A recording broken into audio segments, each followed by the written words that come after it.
Olá pessoal, tudo bem com vocês? Eu espero que sim.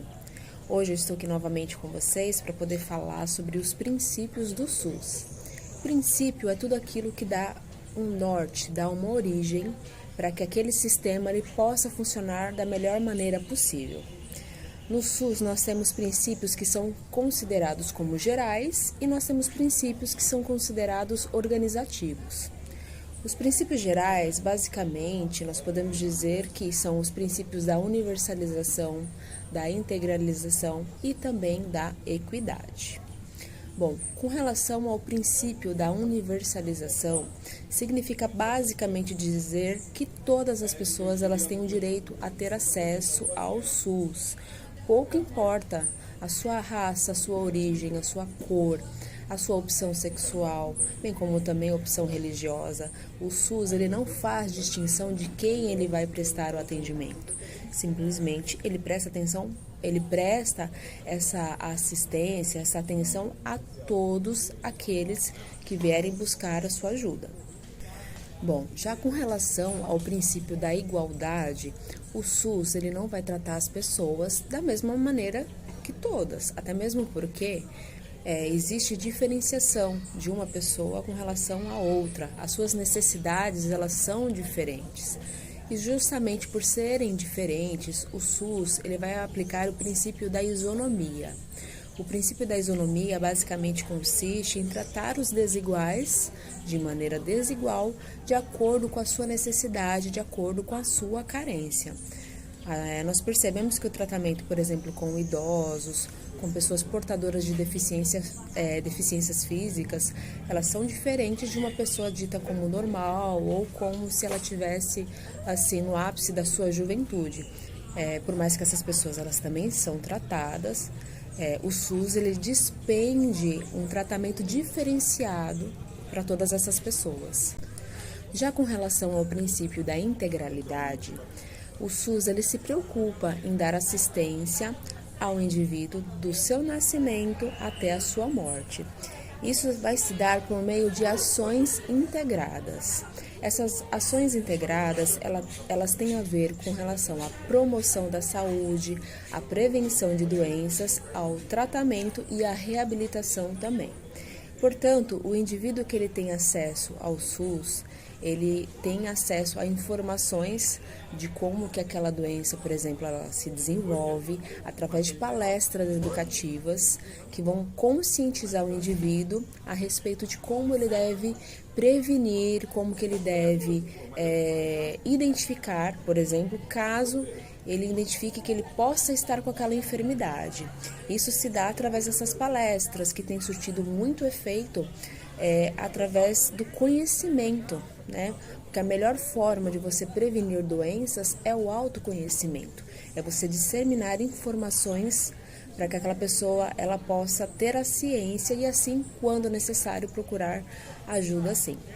Com relação a prevenção de doenças, quando o indivíduo ele tem acesso às consultas médicas através dos exames laboratoriais, por exemplo, ele verificando que ele tem uma dislipidemia, né, ele tem diabetes, né, os exames ali apontam, aquele paciente ele realiza o tratamento, né, em alguns casos identifica-se a necessidade de uso de medicamentos ou em outros casos até a cura daquela enfermidade.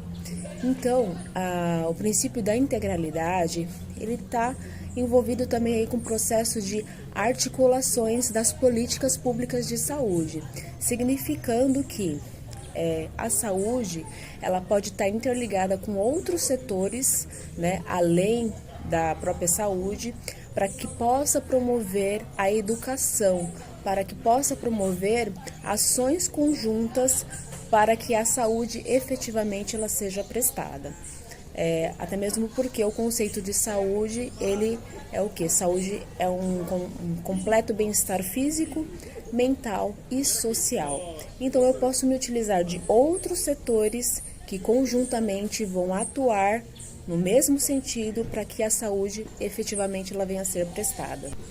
Com relação aos princípios organizativos, Nós temos o princípio da regionalização, da hierarquização, da descentralização, do comando único e também da participação popular. Basicamente, com relação ao princípio da regionalização e da hierarquização, consiste em dizer que os serviços de saúde que serão prestados, eles devem estar organizados em níveis crescentes de complexidade. Cabe dizer que essa complexidade é uma complexidade com relação à tecnologia. Esses serviços eles devem estar organizados dentro de uma determinada área geográfica. E também, para eles serem elaborados, eles tem que ser considerada a questão do conhecimento prévio, por exemplo, de critérios epidemiológicos, né? Bem como também do conhecimento prévio dos serviços que aquela população ela necessita. Então, cabe um estudo prévio de saber, por exemplo, quais são as epidemias mais comuns naquele local, se ela tem o tratamento adequado da água, ela tem água tratada, né? Quais são os surtos que frequentemente acontecem ali, qual é a população local daquele lugar, se é uma população de baixa renda, se é uma população que não tem saneamento básico, qual o nível educacional daquelas pessoas. Então, por exemplo, as UBSs, elas prestam serviços diferenciados conforme a localidade que ela se encontra. Então, basicamente, o que acontece? Quando eu falo da hierarquização, eu estou querendo dizer que os serviços de saúde que estão sendo prestados ali, naquela localidade, naquele município, eles precisam estar organizados de maneira crescente de complexidade. O serviço que é prestado numa UBS é diferente do serviço prestado numa policlínica, que é diferente do serviço prestado em um hospital, por exemplo.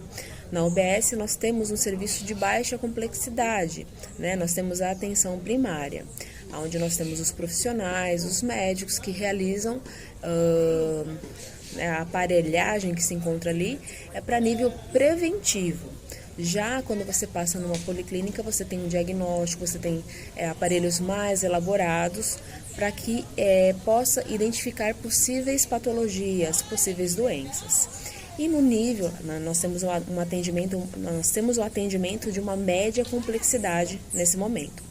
Já em âmbito hospitalar, nós estamos falando de uma de uma alta complexidade, né, que são equipamentos mais sofisticados para tratamentos de cirurgias ali eletivas que venham a acontecer naquele momento, né, processos de urgência e de emergência. Com relação à regionalização, quando nós falamos de regionalização, nós estamos falando que aqueles serviços, nesses níveis crescentes de complexidade, eles devem estar organizados dentro de um território, no caso um município, né? Então, eu consigo identificar quem vai me prestar atenção básica, quem vai me prestar o serviço de média e o de alta complexidade. Esses serviços eles devem estar organizados ali e devem sempre obedecer a um comando único. No caso, vamos supor, dentro do município, citando como exemplo aí o município de Cubatão. Eu consigo identificar esses 3 níveis dentro do município de Cubatão. Eu consigo ir para Praia Grande, por exemplo, e identificar esses 3 níveis de complexidade também. Então, basicamente, cada município deve ter dentro do seu território esses níveis de complexidade organizados. Com relação aos princípios da descentralização e também do comando único, basicamente o que nós temos a falar desses princípios é que bem antes da promulgação da Constituição Federal, né, de 88, o poder e a responsabilidade era centralizado nas mãos do Ministério da Saúde. Após a promulgação da Constituição, né, mediante as manifestações que houveram, esse poder ele ficou descentralizado, né? Esse poder e responsabilidade ele ficou descentralizado nas 3 esferas do governo, seja em âmbito federal, estadual e municipal.